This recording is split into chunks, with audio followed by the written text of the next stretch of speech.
Over the course of the next 20 minutes, I'm going to talk about our approach to specifying properties of an inter-procedural source code level behavior of programs. We begin with a key observation that many existing specification languages for properties of program runs have high levels of abstraction and generalized syntax. If we take this LTL formula here as an example, we see that depending on the definition of the symbols P and Q, the property of program runs that is captured can vary significantly. So advantages of this existing approach include the fact that specification of properties over different granularities is possible. For example, we can look at function behavior, object behavior, and the behavior at individual lines of code. Further, there's no need to modify specifications as code changes, and we refer to this as separation of concerns. Disadvantages include the fact that the property being expressed depends on, as we said before, the correspondence defined between specifications and events themselves. Again, we see this example of an LTL formula where, unless we know what P and Q mean, the meaning of the property is not immediate. And finally, generalized syntax provided by many specification languages means that no syntax specific to certain types of events is available.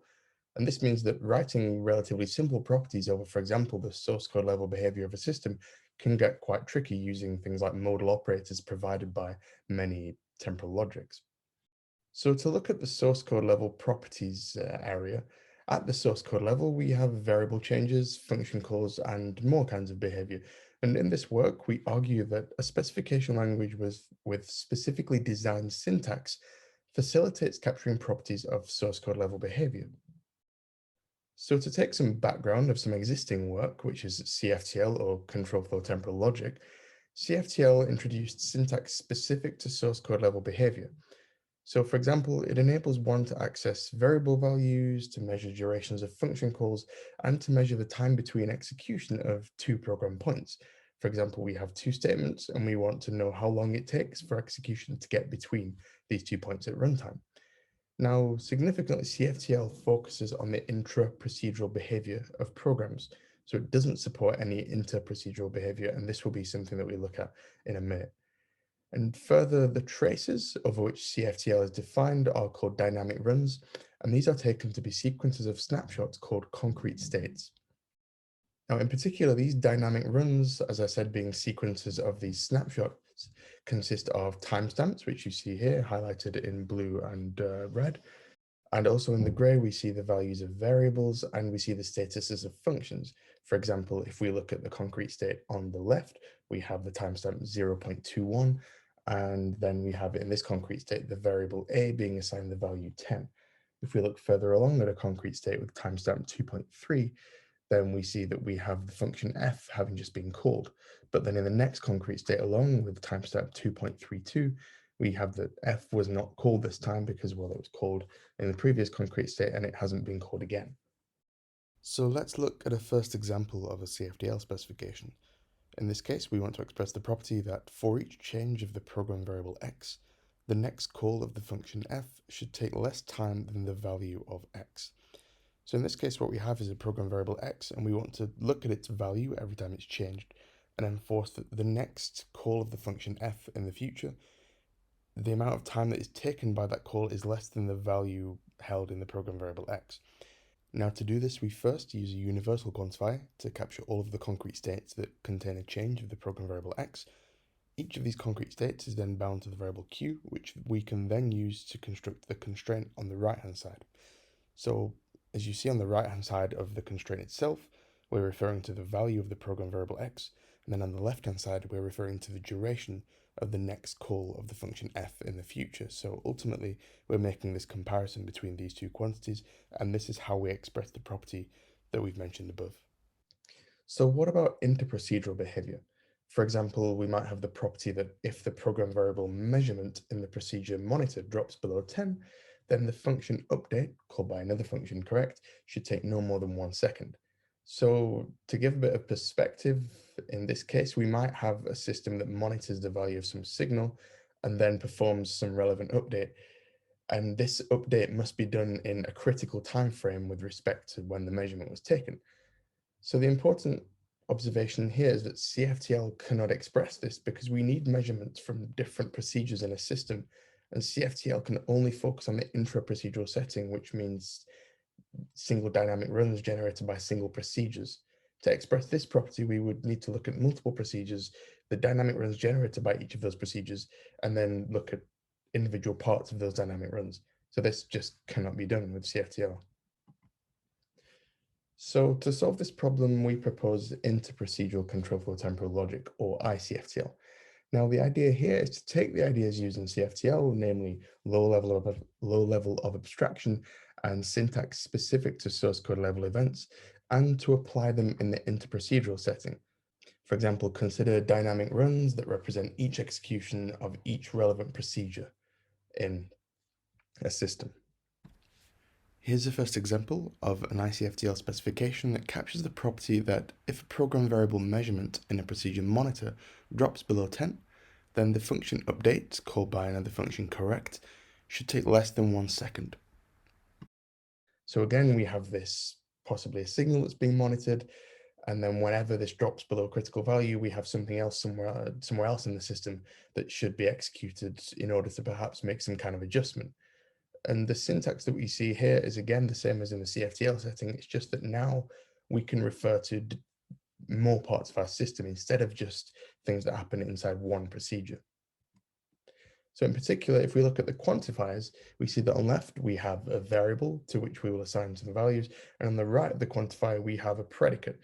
Now, the predicates in iCFTL differ from the CFTL case in that they have an additional component.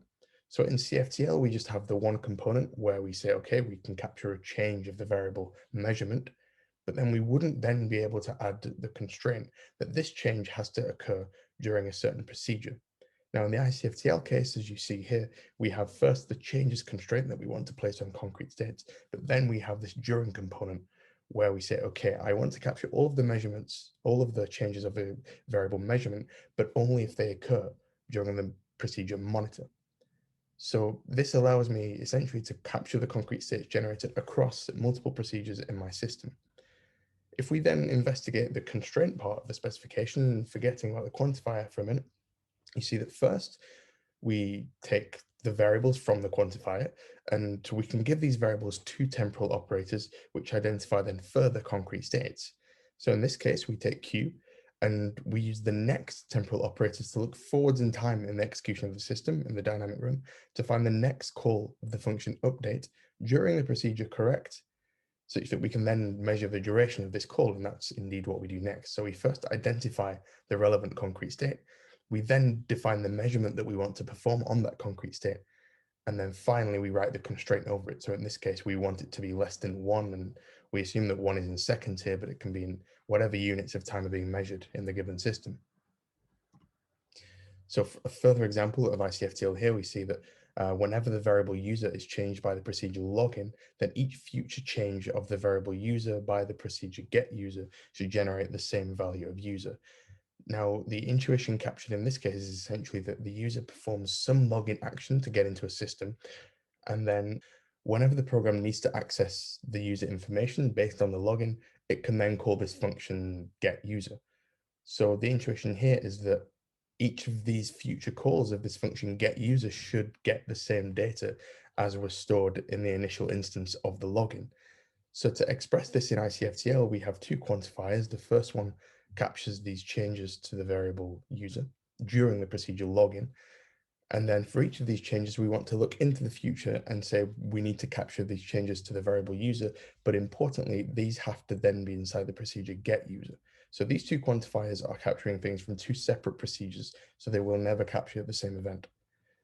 Now, further inside the constraint part of the specification, we see that we have an equality. And as we saw in the natural language version of the specification, we want to check for equality between these two different instances of the variable user. And that's exactly what we do. We take Q primed, we access the value to which each of these states maps the program variable user, and then we check for equality. Now, one final example of an iCFTL specification. In this case, we want to express the property that for each change of the variable level during the procedure check, If level is less than 10, then the function adjust should be called by procedure control in no more than 1 second. Again, this is basically a safety property of, let's say, a time-critical system where we have a measurement being made based on perhaps a sensor, and then in the future, if the measurement shows that there's a problematic value being read in by the sensor, we want to apply some control.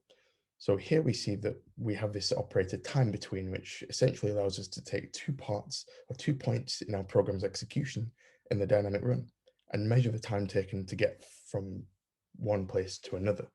Now this, as we see, is useful in this case because we have 2 parts of our program in 2 different procedures, and we want to make sure that the time taken to get between them is within a certain acceptable amount of time.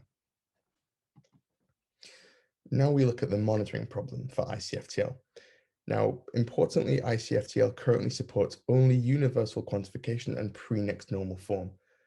So we don't have existential quantification because so far we haven't needed it, and the pre-next normal form assumption means that monitoring can be performed in a certain more efficient way. Now, for each combination of concrete states that are identified by quantifiers, we instantiate a formula tree, and we'll see how this works in the next couple of slides. So this is a visual representation of a dynamic run or multiple dynamic runs generated by a single system. So you see here that in Courier, we have monitor and correct, and these are the names of 2 procedures in our system. And then below each one, we have the dynamic run that we imagine is being generated by that procedure. Now, if we look at our specification at the top, we have 2 important measurements that need to be made. First, we care about the value of the variable measurement, and then we care about the duration of a function call. So in the dynamic runs, you see that we've highlighted concrete states that are relevant to this specification. So this is essentially what monitoring would do. When it would be processing each of the dynamic runs, it would find the concrete states in those dynamic runs that correspond or that are relevant to our specification, and would take the information from those that is needed. So in this case, we see that we have a concrete state in which measurement is equal to 10.35, and our specification tells us that measurement should be less than 10. So immediately we have a problematic case, and we know that this constraint in part of our specification, that measurement should be less than 10, is going to be failed, and this will affect the monitoring process. Now, further, we know that we want to measure the duration of a function call to update, and indeed we identify another concrete state in which update has been called, and this is indeed in the future of the other concrete state in which measurement was set, and we want to know how long this took, so we look at the timestamps of the preceding concrete state and the current one, and we find that the difference is 0.5, so this is indeed less than 1, so this part of the specification will be true.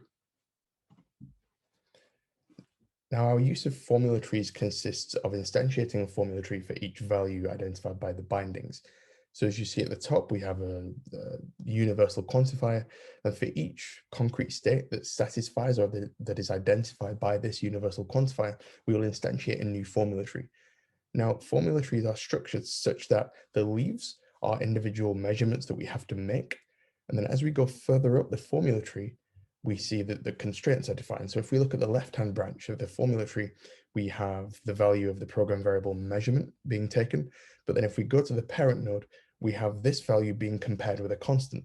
So you see the leaf is a measurement that needs to be taken, and then the parent of that leaf, as we go further up the formula tree towards the root, we see constraints. And then finally, once we have constraints, the next thing we see will be Boolean operators forming Boolean combinations of those constraints. And the idea is that the constraints will yield truth values, true or false, and then the Boolean combinations will allow us to form a composite truth value based on the individual measurements that we've made. Now, an important thing to consider is once we have a monitoring approach like this, if we do it naively, which is to say that we consider basically every measurement generated by a program, then this is going to become quickly inefficient because most of the measurements that we would take from a program would not be useful to our specification. So a key feature of iCFTL is that the specifications talk directly about source code. And this means that we can determine the program points that are relevant to a specification by performing static analysis. And indeed, by applying multiple stages of static analysis before the program under scrutiny is executed, we can reduce the number of concrete states recorded that we don't need. This ultimately massively reduces the size of the dynamic runs that we record at runtime, and therefore reduces the amount of work that needs to be done by monitoring, leading to a more efficient monitoring algorithm. This efficient monitoring algorithm is implemented in Viper, which is the tool that allows program analysis with respect to CFTL and iCFTL specifications. Now, in order to evaluate our approach, we took a case study, which was critical infrastructure used by the CMS experiment at CERN. And we point out now that CFTL has already been used to perform significant analyses of this system via application of the Viper tool. Now, the key question that we wanted to answer was, what can analysis using iCFTL tell us that CFTL couldn't? So to answer this question, we undertook a small initial experiment, which involved checking the case study system, this critical infrastructure from the CMS experiment, with respect to one specification that CFTL could not express. So at the top of the slide here, we see the specification that we used. So you see that we have a time between operator, and I can point out that in this case, the two program points between which we want to measure the time are taken from two different procedures. Further, because the system under scrutiny is a web service, these procedures are executed over the course of multiple HTTP requests to the web service, meaning that essentially inter-procedural behavior in this case turns into request behavior. So ultimately, this is just one example of a property for which we can now monitor that we could not monitor before using just CFTL. So this is already demonstrating that there are now more analyses that can be performed with iCFTL that could not previously be performed with CFTL.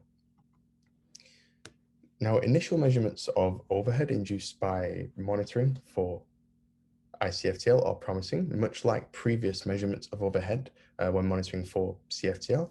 Our experiments showed that in order to monitor for iCFTL, we can generate around 1.69% of overhead, and this is on a real system taken from the CMS experiment at CERN.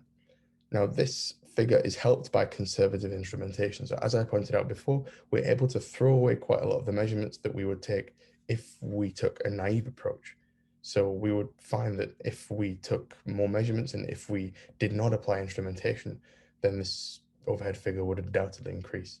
To conclude, we have applied the ideas introduced by CFTL, namely the low level of abstraction with respect to the program being monitored and the syntax specific to source code level events, to the inter-procedural setting, resulting in iCFTL, or Inter-procedural Control-Flow Temporal Logic. We've also undertaken an initial case study, which has shown that firstly we can express more properties and we can monitor for those properties while inducing a relatively low overhead, which is in particular 1.69%.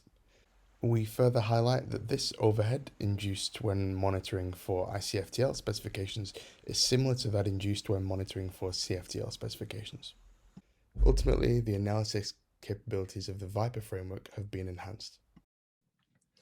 So for future work, our principal directions include translation of the existing explanation machinery into the inter-procedural setting, and also the application of iCFTL to the security vulnerability detection setting. Alongside the work demonstrated in this talk, there is also a parallel development effort for our implementation, which is the Viper framework. So you can find source code of the Viper framework released under the Apache 2.0 license at GitHub, and we also have an entry in Zenodo.